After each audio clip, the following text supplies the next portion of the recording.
Hey everyone, it's Kit Sabrefang, and this week on SabreTalk, we're experiencing the stages of grief with Deadlock Pro Wrestling's Showdown and Cary event, and you'll find out who I consider to have the best smiles in pro wrestling. This is serious, this is important, and it is real. It's SabreTalk, Episode 3.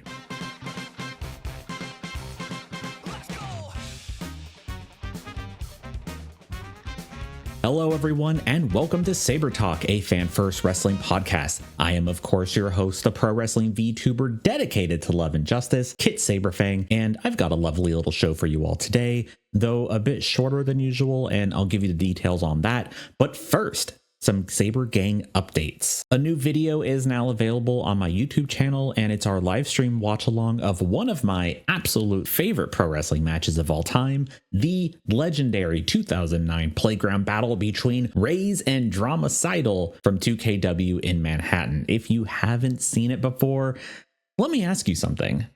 Do you consider yourself a sicko? Do you take pleasure in seeing a man get German suplexed into mush? Can you look a man in the eye knowing that they're currently experiencing neurodegenerative damage in real time? Are you okay with watching bones be rattled, souls be taken, and gooches be gotched? Listen, if you're not a cop or at the very least part of the pro wrestling safety police, let me tell you something, brudda. You're going to want to make your way over to youtube.com/KitSabrefang and check out my reactions to Raze vs. Drama Seidel. It is a match that brings me nothing but joy anytime I see it, and that experience is in no way ever diminished upon repeat viewings. It's an immaculate match. Every time I see Raze just toss that twink around the jungle gym like a broken toy, I just can't help but smile. You know, it may not be Emi Sakura's ideal vision of happy wrestling, but it very much feels like the Mirrorverse version of Choco Pro.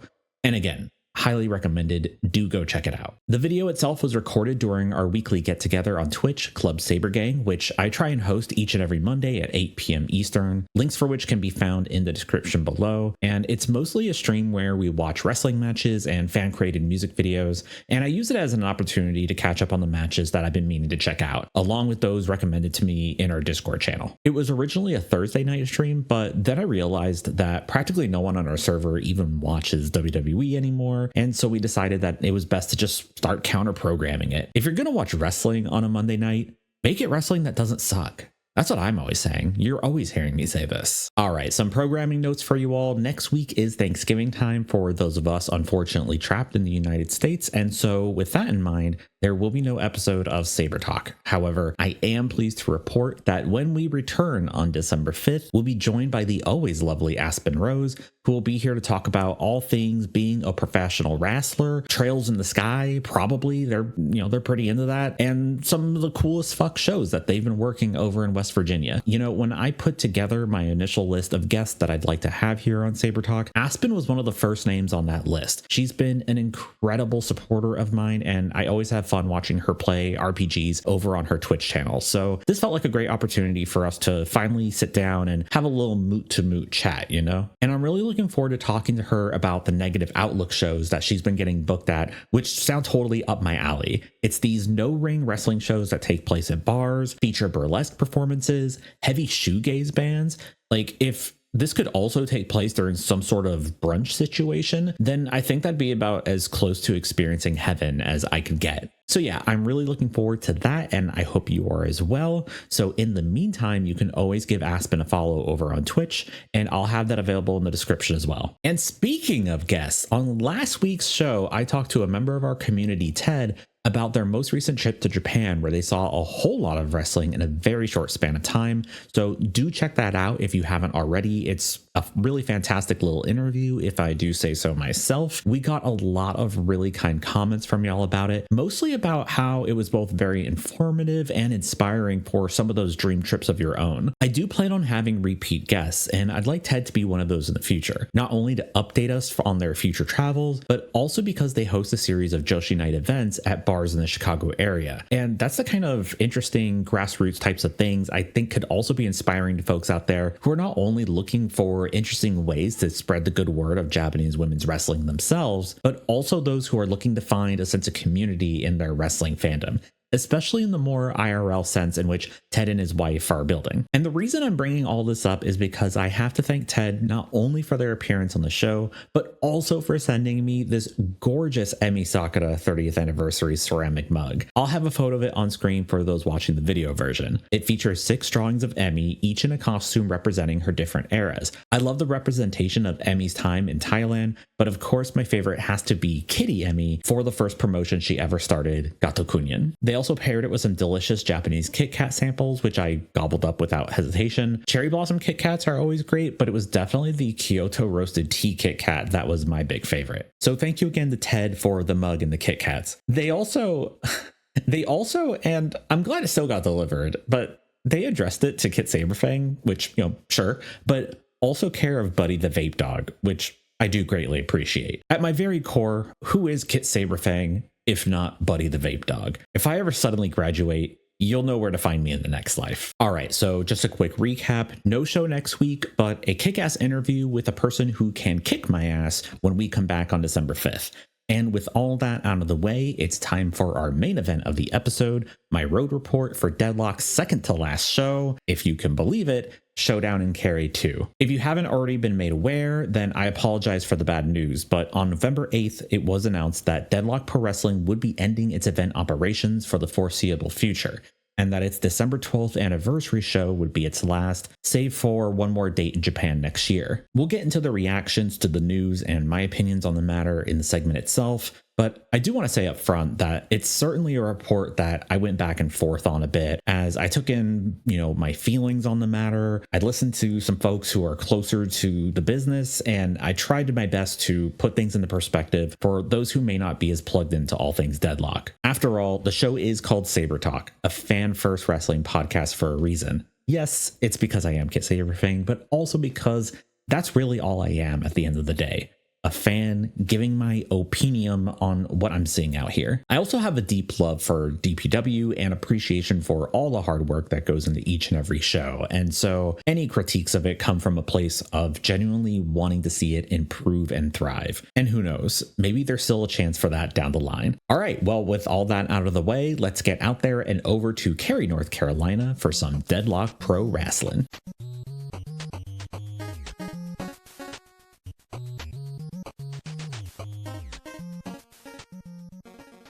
For the past 4 years, Deadlock Pro Wrestling has consistently been not just the best independent wrestling promotion in the Carolinas, but also the best in all of the United States.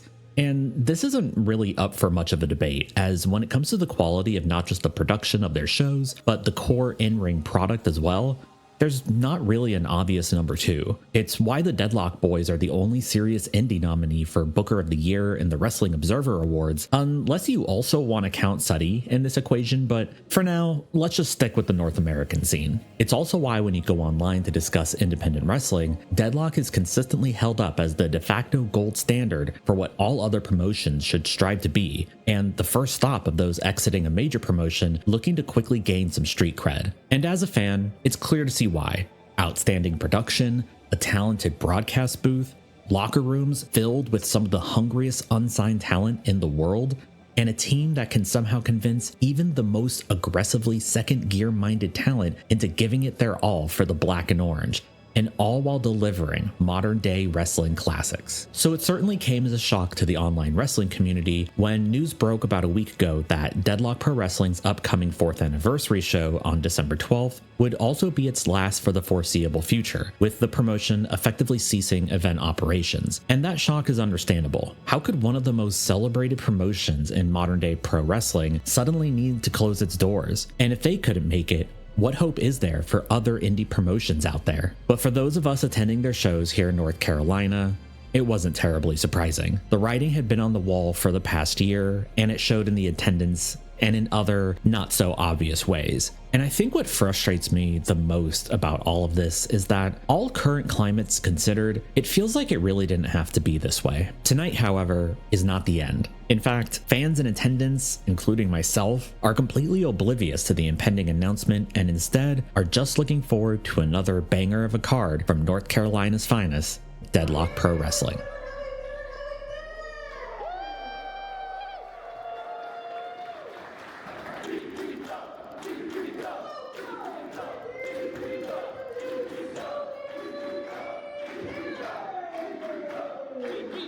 Action tonight kicked off with SoFly Manny Low taking on the gatekeeper of DPW, Calvin Tankman. Tank is one of my favorites to watch on the indies and the only person in pro wrestling, I believe, to challenge TJPW's Yuki Aino for the title of Best Smile in pro wrestling today. No cap, just facts. Come with me, Hail Mary, run quick speed. What do we have here now? Do you wanna ride or die? Da da da da da da da da. Hey, let's go Tank! Hey! On the first episode of SabreTalk, we visited Firestar Pro Wrestling in Greensboro, which is about 90 minutes west from where we are tonight. And over on that side of the Piedmont, Manny Low is their beloved babyface champion. But here at DPW, it's on sight. This dude sucks and we hate him. It can be pretty easy to lose track of who's good and bad out here on the independents, and it doesn't help that it's just my natural inclination to clap along to everyone's entrance songs. Until of course they take a swipe at a kid or whatever in the front row, and then it's just like, oh yeah, boo, boo, I just remembered that you suck and I hate you, boo. For those watching the video version of this podcast over on YouTube and Spotify, you'll notice that the crowd is looking a bit thin in my footage, but it's also about typical of what I've been seeing at DPW shows for the past year or so. To put it bluntly, they don't really tend to advertise their shows. The most I've seen on a per show basis are a few Twitter posts from their official account, maybe some local Instagram buys, and that's about it. And it's that lack of advertising that feels like the main source of my frustration. DPW would run the same two venues directly across the street from one another for months on end. And not once did I see a flyer in the area, any kind of poster or signage around the venues.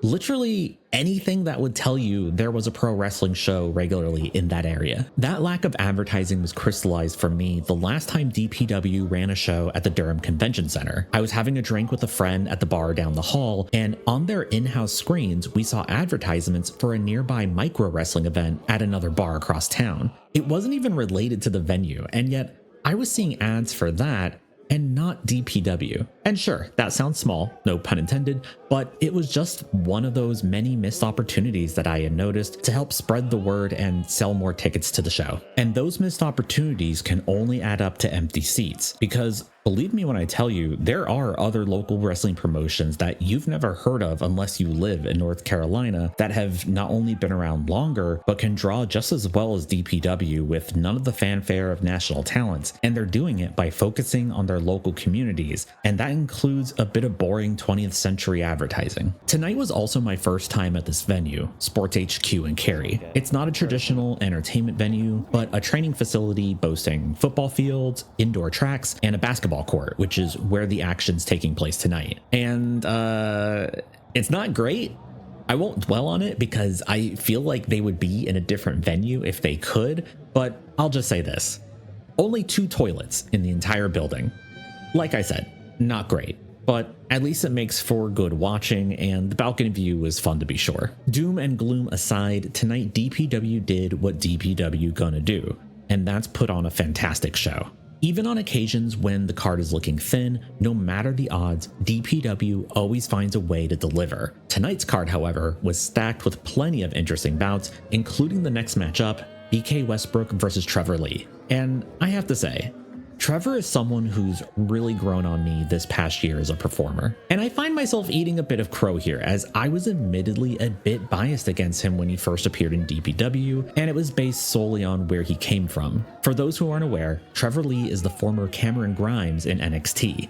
Though, to be fair, I wasn't aware of that myself, as my ignorance to all things WWE NXT is well documented at this point. And you can watch a video of me failing an NXT roster quiz over on my YouTube channel. I'll have that linked in the descriptions. It's a fun time. But being from the Fed was enough for me to turn my nose up at them popping into DPW, as I initially saw them as just another in a line of formally contracted air quote superstars who's making DPW their first calculated stop on the indies in hopes that some of that hype rubs off on them. They're just not the kind of wrestlers I'm trying to see out here, you know? But as time went on and I found myself seated for more of their matches, I grew to appreciate the incredible intensity and commitment in their strikes.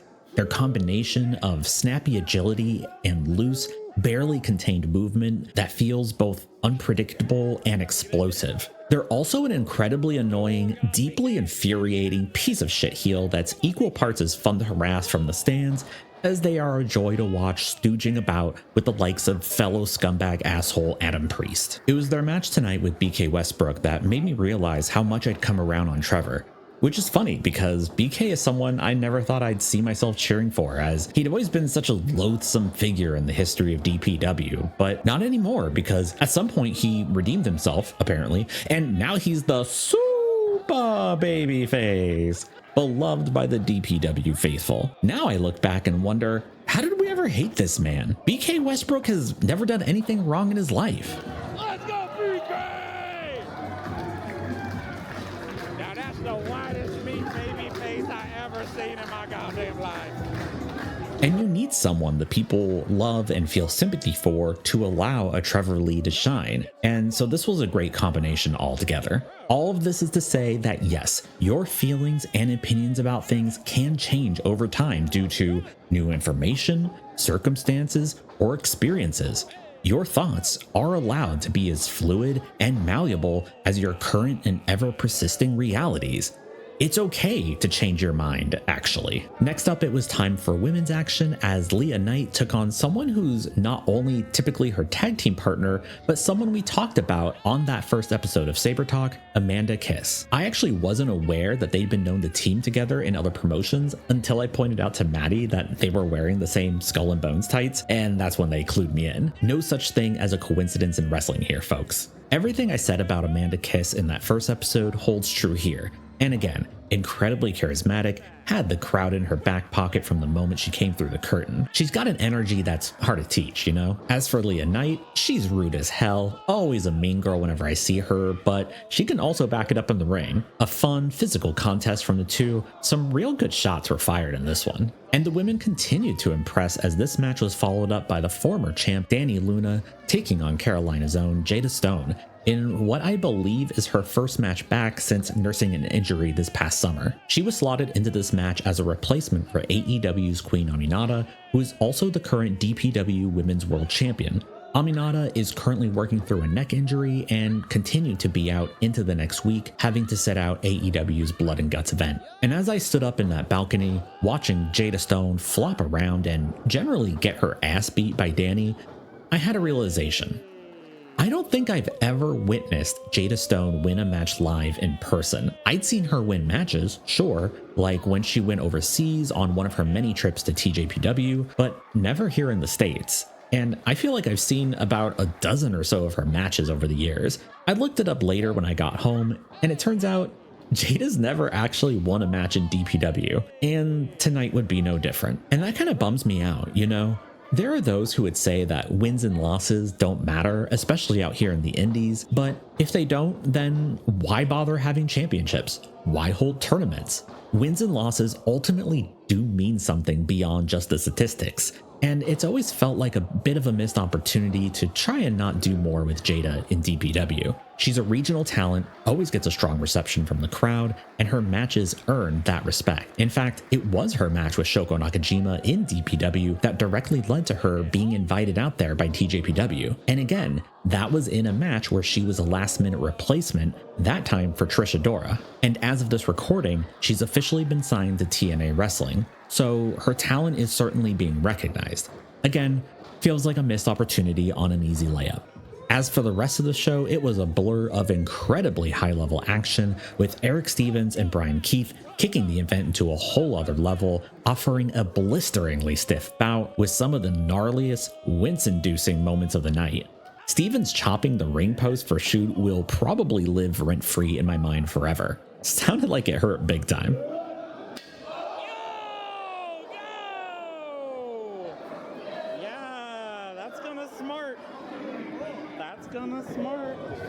The DPW World's Tag Team Championships were on the line as regional favorites Miracle Generation defended against the more recent but incredibly beloved team of Bodash.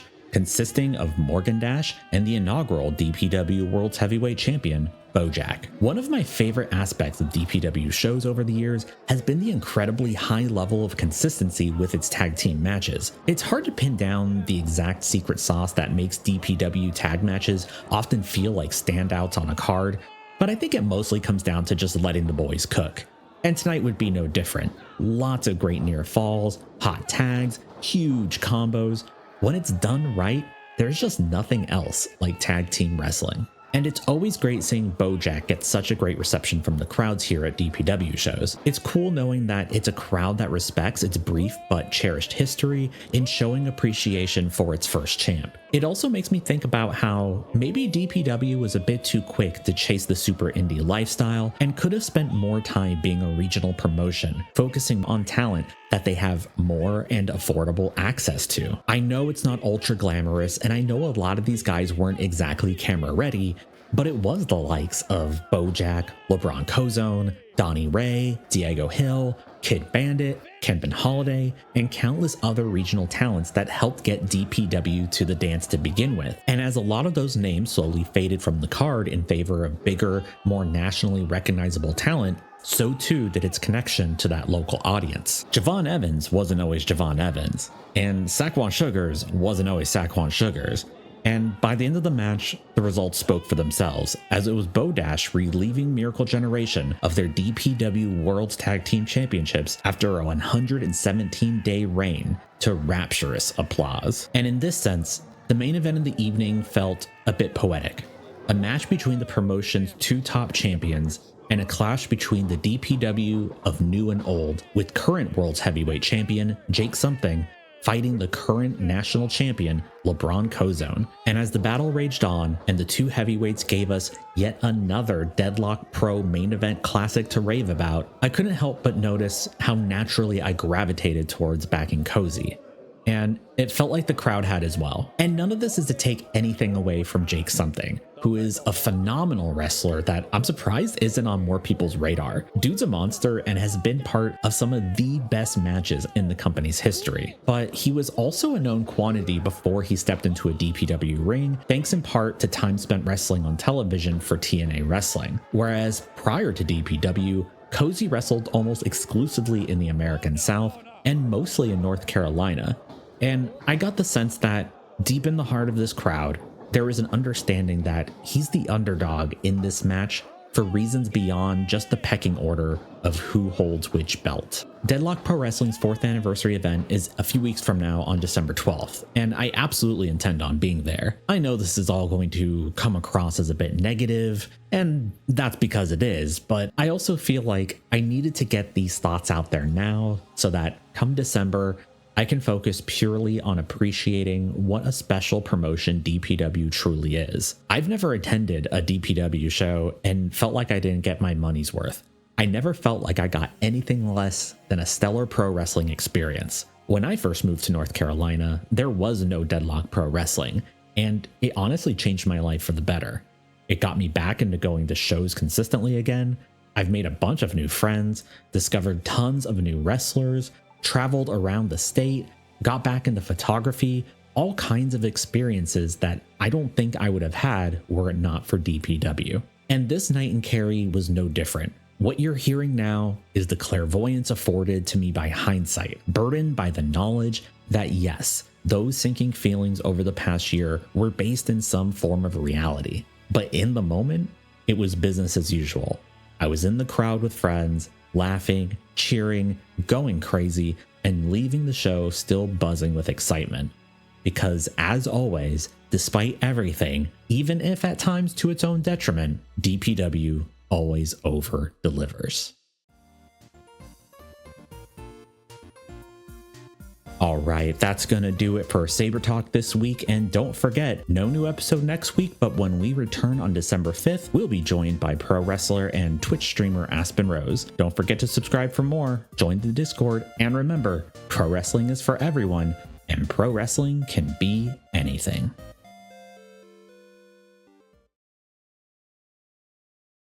On last week's episode, we visited Firestar Pro Wrestling in Greensboro, which is about 90 minutes from where we are tonight. And over on that side of the Piedmont, oh wait, was that last week? No, I think, oh my God.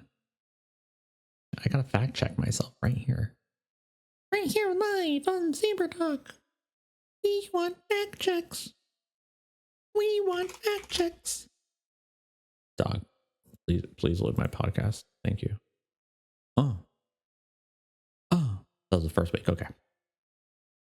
In our first episode of SabreTalk,